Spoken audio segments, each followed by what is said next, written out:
Radio Publique Africaine.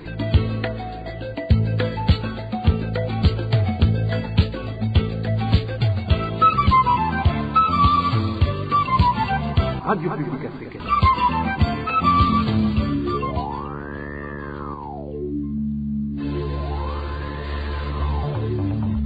C'est le moment de suivre le journal parlé en français. À la présentation, Onésime Douchimakité. Merci d'avoir choisi la Radio Publique Africaine. Bienvenue à ce rendez-vous d'information de ce jeudi 27 octobre 2022, dont voici le sommaire.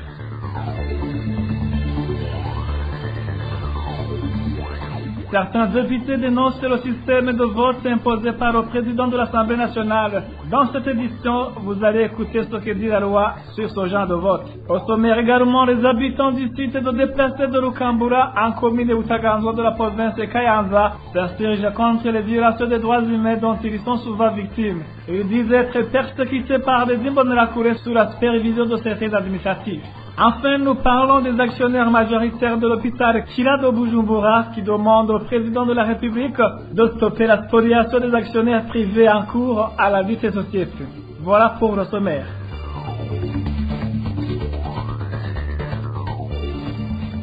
Ouvrons cette édition sur la page sécurité. La détérioration de la situation sécuritaire en République démocratique du Congo continue d'entraver le développement des pays de la région des Grands Lacs. C'est du moins ce qui a été annoncé par Dia Yang, envoyé spécial du secrétaire général des Nations Unies pour la région des Grands Lacs. C'était ce mercredi au cours de la session du Conseil de sécurité. Durant cette session, les membres ont souligné la nécessité de renforcer la coopération et le dialogue régional pour contrer les menaces communes et travailler vers des objectifs communs, y compris la lutte contre le commerce illégal des ressources naturelles qui alimentent les conflits. Le mouvement Red Tawara a été cité parmi les groupes qui créent l'insécurité. En raison de cette situation, le Conseil a appelé à plus de motivation parmi les acteurs de la région, saluant à cet égard le travail du Kenya dans le processus de paix de la communauté de l'Afrique de l'Est. En page droits de l'homme, les habitants du site de Lukambura, en commune de Butaganzwa de la province de Kayanza, s'insurgent contre les Imbonerakure qui les persécutent sous la supervision de certains administratifs. L'exemple illustratif est celui de ce mercredi où 26 régimes de bananes ont été récoltés dans des champs et les propriétaires tabassés. Pour le moment, ces déplacés sont dans une hyper panique. Le détail avec Emmanuel Nyungeko. Ces 26 régimes de bananes qui ont été récoltés par des Imbonerakure dans le site de déplacés situé sur la colline Lukambura, commune de Butaganzwa en province de Kayanza, appartenaient à 6 femmes. Après cet acte, ces femmes et leurs enfants ont été tabassés par ces Imbonerakure sur ordre de Vianney Ndikumana, directeur de l'école fondamentale de Lukambura. Pour le moment, les victimes sont hospitalisées. Ils sont entrés dans ce site de déplacés et ont récolté ces régimes de bananes sans inquiétude. Puis, ils ont tabassé les femmes propriétaires de ces champs de bananes et leurs enfants. Certaines femmes ont été blessées et ont été transférées à l'hôpital. Ces régimes de bananes sont pour le moment gardés dans les bureaux du chef de colline. La nuit d'hier, ces Imbonerakure ont fait des patrouilles nocturnes dans ce site de déplacés. Ces Imbonerakure qui ont coupé ces régimes de bananes ont patrouillé toute la nuit dans ce site. Il s'agit d'aviateurs Ntakirutimana, Lukambura et Revoka Yawiyabu, conseiller collinaire. Ces déplacés ont peur.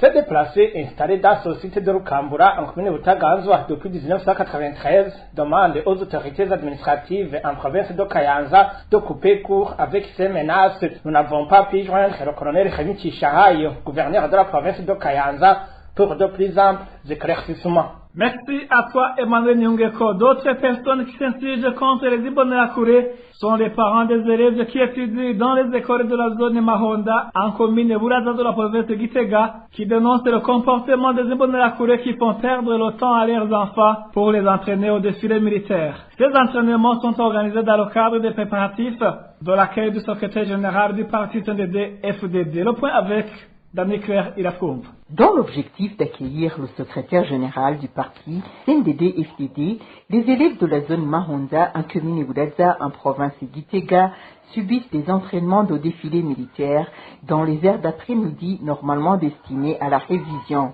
Selon notre source à Mahonda, ça fait un moment que ces élèves font ces entraînements, mais ce mardi a été un jour pas comme les autres au terrain de football de cette zone.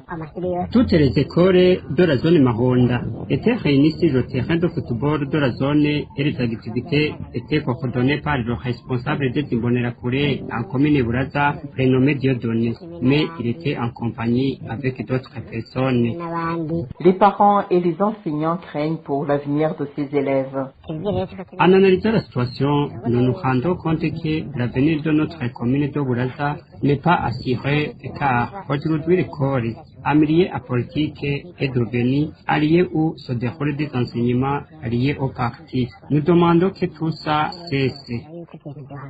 Ces parents demandent au directeur communal de l'enseignement à Buraza de promouvoir l'éducation au lieu de fermer les yeux face à ces actes. Selon ces parents, les responsables de l'enseignement en commune n'ignorent pas que ces entraînements au défilé sont en cours. La rédaction de la RPA n'a pas encore pu joindre le directeur provincial de l'enseignement en province Gitega pour qu'il s'exprime à propos. Merci à toi, Dani Claire Ilatumba. Toujours à ce chapitre, les deux membres du parti CNL, originaires de la colline Nduga, commune de Kayogoro de la province de Makamba, sont libres depuis ce mercredi. Abed Negos Ndaihebura et Ezekiel Nibitanga venaient de passer plus d'une semaine au cachot de la vice-commune sur ordre de l'administrateur Antoine Ndairagije, qui les reprochait d'avoir constitué les membres du parti CNL qui étaient en conflit, une tâche qui, selon cet administratif, était du ressort des notables collinaires. Pour le moment, les membres du parti CNL demandent que l'intolérance politique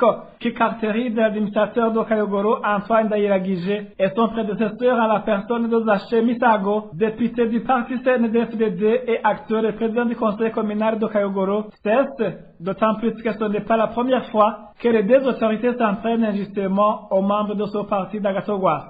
Après cette petite transition, nous poursuivons avec la page politique. Ces derniers jours, le président de l'Assemblée nationale semble imposer aux députés le mode de vote lors des séances plénières. Certains députés estiment que c'est une façon d'exercer la pression sur eux. Mais que dit la loi sur ce genre de vote? Émile Nibatumba.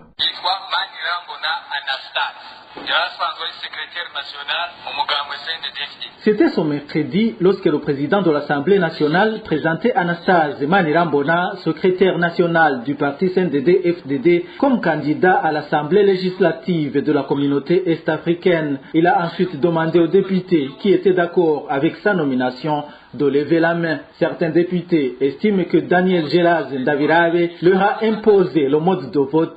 Le vote à main levée. À part que ces derniers jours, il n'y a eu aucun consensus sur le mode de vote effectué à la Chambre basse du Parlement, les nominations personnelles devraient être effectuées via un vote secret. Selon le règlement intérieur de l'Assemblée nationale, article 70, alinéa 1, les votes s'expriment soit à main levée, soit par assis élevé, soit au scrutin public à la tribune, soit par tout autre moyen convenu. Toutefois, lorsque l'Assemblée nationale doit procéder par scrutin à des nominations personnelles, le scrutin est secret. L'article 61 du règlement intérieur reprend cette précision. Sur l'alinéa 1, l'Assemblée nationale vote normalement à main levée en toute matière, sauf pour les nominations personnelles. En revanche, selon l'article 72, le vote par scrutin public est de droit sur décision du président de l'Assemblée nationale ou sur demande du gouvernement ou de la commission saisie au fond. Le vote par scrutin public est également organisé sur demande écrite émanant personnellement, soit du président d'un groupe, soit de son délégué dont il a préalablement notifié le nom au président. Lorsque la Constitution exige une majorité qualifiée ou lorsque la responsabilité du gouvernement est engagée, le vote par scrutin public est de droit aussi. Selon son mode de vote, chaque député dépose personnellement un bulletin dans l'urne. Merci à toi aussi, Emile Nibasumba. L'Union européenne exhorte le gouvernement burundais à concrétiser ses engagements en matière des droits de l'homme et l'état de droit.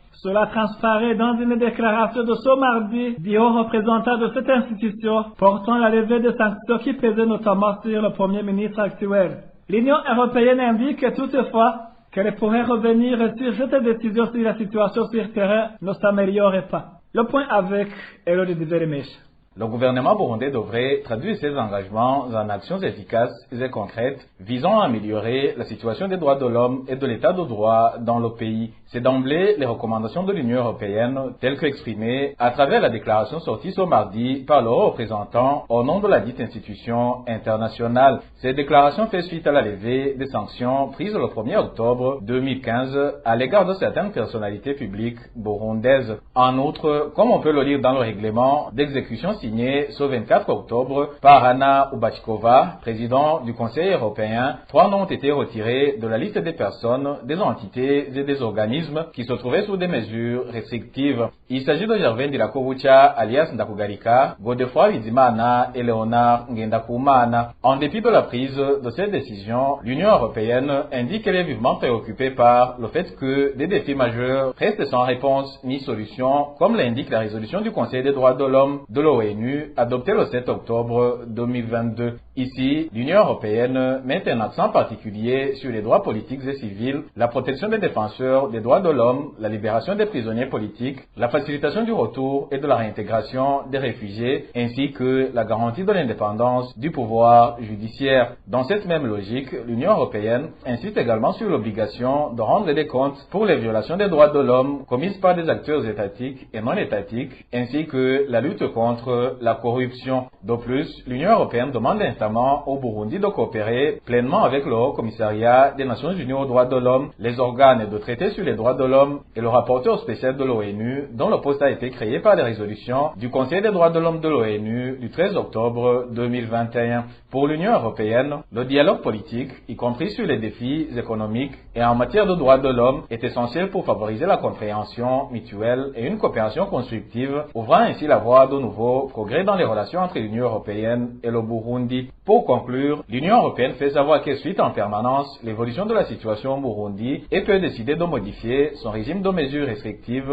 ou la liste des personnes, entités et organismes faisant l'objet de mesures restrictives en fonction de l'évolution de la situation sur le terrain. Merci à toi aussi, Roger Diveremesha. Je vous le disais en titre, les actionnaires majoritaires à l'hôpital Kira de Bujumbura demandent au président de la République de stopper la spoliation des actionnaires privés en cours à la société Kira Hospital. Dans une correspondance adressée ce mercredi au président d'Aïchimiye, ces actionnaires indiquent qu'ils sont extrêmement préoccupés par la détérioration de cet hôpital et au départ massif des personnels qualifiés. Le point avec Josiane Mouzanez. Dans la correspondance adressée ce mardi au président Évariste Ndayishimiye, les actionnaires privés de la société Kira Hospital Swiss Clinic indiquent qu'en avril 2022, cet hôpital était devenu un hôpital régional de référence. En effet, tout le monde, indique ces actionnaires, allait s'y faire soigner en toute confiance. Mais depuis que certaines personnes se sont mis en tête de s'approprier cet hôpital, les choses ont changé car les patients ne se bousculent plus pour y solliciter des soins, surtout que, à cause de la mauvaise gestion, certains personnels qualifiés ont préféré aller ailleurs, sans parler de la détérioration du matériel technique et biomédical, dont la maintenance n'est plus assurée, des faits qui, selon eux, ont fait fuir leur clientèle, causant ainsi l'effondrement des recettes. Dans cette correspondance, ces actionnaires expliquent au numéro 1 burundais que pour redresser la situation, l'Assemblée générale de la société Kira Hospital s'était réunie en date du 8 septembre 2022, laquelle s'était d'ailleurs soldée par l'adoption de certaines résolutions, notamment celles relatives à la réhabilitation de l'ancien directeur général, le Dr Christophe Sarao, dans ses fonctions, ainsi que celles des administrateurs représentants de la société SwissMed International, car il s'était avéré que ces derniers avaient démissionné sous contraintes et menaces, des gens qui voulaient s'accaparer de cet hôpital, d'où ces actionnaires demandent au président de la République de mettre fin à la spoliation des actionnaires privés de la société Kira Hospital Swiss Clinic. Ouvrons la page des nouvelles de la société. Les activités de l'usine de production du ciment Buseko 6 au chef-lieu de la province de Cibitoke constituent un danger pour la santé de la population environnante. Déclaration du directeur général du Bureau burundais de normalisation et contrôle de la qualité BBN. Severus Ndaikengela trouve impossible la cohabitation entre l'usine Buseko et la population. Il demande alors la délocalisation de cette usine. Écoutez plutôt Severus Ndaikengela, il est directeur général de la BBN. Concernant Bousseko, je vous dirais que l'on ne va pas uniquement effectuer des contrôles dans des usines alimentaires. On va faire des contrôles même dans d'autres usines. On ira dans Bousseko également. Nous qui avons fait des études en rapport avec des industries, nous savons que les usines de production du ciment ne peuvent pas cohabiter avec des personnes humaines. Je crois qu'on signalera dans notre rapport que l'on doit délocaliser Bousseko. Elle ne remplit pas les normes, surtout en ce qui est impact environnemental.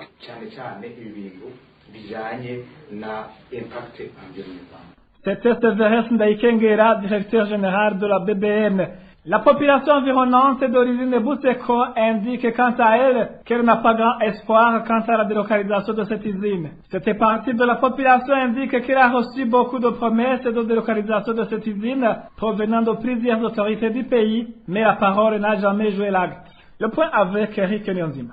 Les habitants du chef-lieu de la province Chibitoke, aux alentours de l'usine Bousseko, indiquent qu'ils ont fatigué d'entendre des propos de différentes autorités, les promettant de trouver la solution sur la question de l'usine Bousseko qui présente un grand danger sur leur santé, mais en plus de la pollution sonore, cette usine pollue également l'environnement. Aujourd'hui, cette histoire déclare ne pas savoir à quel sens vouer. Actuellement, on n'a plus d'espoir d'une probable solution à ce problème, car beaucoup de propos promettant une solution à ce problème ont été tenus par plusieurs autorités, mais en vain. Il y a eu des entretiens entre les responsables de l'usine Bousseko, des représentants des bâtiments environnants de l'usine et les représentants du gouvernement, dont l'honorable Butore, pour s'entendre sur la solution à prendre, mais il n'y a jamais eu de compromis. C'est nous, la population, qui continuons à en subir des conséquences. Certains tombent souvent malades, il y a même des morts. Nous sommes dans le désespoir total. Pourtant, plusieurs autorités s'accordent à dire que l'usine Bousseko présente un grand danger pour la santé de la population. Ils trouvent tous que cette usine doit être délocalisée.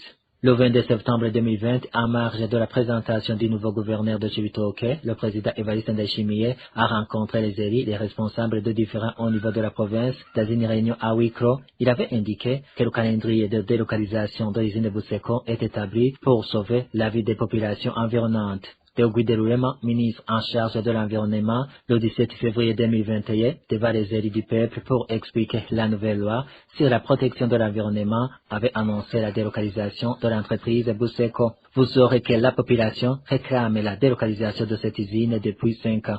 Merci à toi aussi, Eric Nyonzima. Dernière nouvelle de cette édition, après une courte période de distribution normale du carburant. La pénurie de ce produit se fait de nouveau remarquer à mairie de Bujumbura. Ce jeudi de file d'attente était très longue chez différents stations-service. Toutefois, des signes annonceurs de cette pénurie étaient déjà observables vers la fin de la semaine dernière. Le détail avec Marie-Ange Irakoze. La quasi-totalité des stations-service du centre-ville de Bujumbura visitées ce matin n'étaient pas fonctionnelles, et surtout celles de la société Interpétrole. Les agents de ces stations disaient que cela faisait 4 jours qu'ils attendaient le carburant. Sur ces stations, des fuites d'attente des véhicules, surtout ceux de transport en commun, dont les bus et taxis, commençaient déjà à s'agrandir. Les quelques stations qui ont distribué le carburant jusque dans la nuit de ce mercredi sont entre autres la station Mogaz qui est en face du café-resto face à face, ainsi que Mogaz de Nyakabiga. La station Kobi Mutanga Sud était en train de distribuer ce produit, mais avec une très longue fuite d'attente. Ceux qui attendaient leur tour pour être servis étaient désespérés. Au marché noir, le commerce du carburant a repris. Une bouteille d'1,5 litre coûte 13 000 francs. Rappelons qu'au début de ce mois d'octobre, la société Interpétrole avait importé plus de 150 camions et rassuré qu'il n'y aura plus de rupture. Le même message d'espoir avait été lancé par le président de la République. Merci à toi aussi, Marie-Ange Irakoze. Merci, mesdames et messieurs, d'avoir prêté oreille attentive. Ainsi s'achève cette édition. À la présentation, c'était Onésime de Chimagit. Au revoir.